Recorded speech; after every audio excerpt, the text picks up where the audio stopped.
ஆனால் நமக்கு சிவனடியாரா வாழ்கிற வாழ்க்கை நமக்கு நான் செல்ல வேண்டிய இடம் எது தெரியுமா? அந்த திருவடி.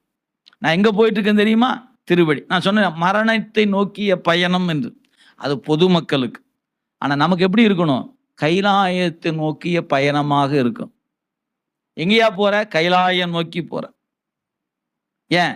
எனக்கு இறைவன் அந்த வாய்ப்பை கொடுத்து, இந்த பிறவியில கைலாயம் நோக்கி போற வாய்ப்பை எனக்கு கொடுத்துருக்கிறார் என்று நீங்க முடிவெடுக்கணும். எல்லாரும் ஏறுற இடம் திருப்பூர் ரயில் நிலையம் தான்.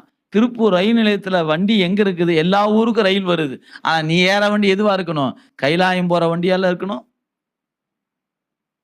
நீங்க அதை விட்டு போட்டு நீங்க பேசஞ்சர் ஏறுறேன், அதை ஏறுறேன், நீ எதையோ ஏறி போட்டு அப்புறம் கைலாயம் வரலையே, கைலாயம் வரலைன்னு ஏறின வண்டியில ஒழுங்கா ஏறினா கைலாயம் போய் சேர்ந்துருக்கலாம். அதுக்கு என்ன பண்ணும்? யான் என்பதையும் எனது என்பதையும் செருப்பு கழட்டி விடுற மாதிரி கழட்டி விட்டுட்டா கைலாயம் நோக்கி போயிடலாம்.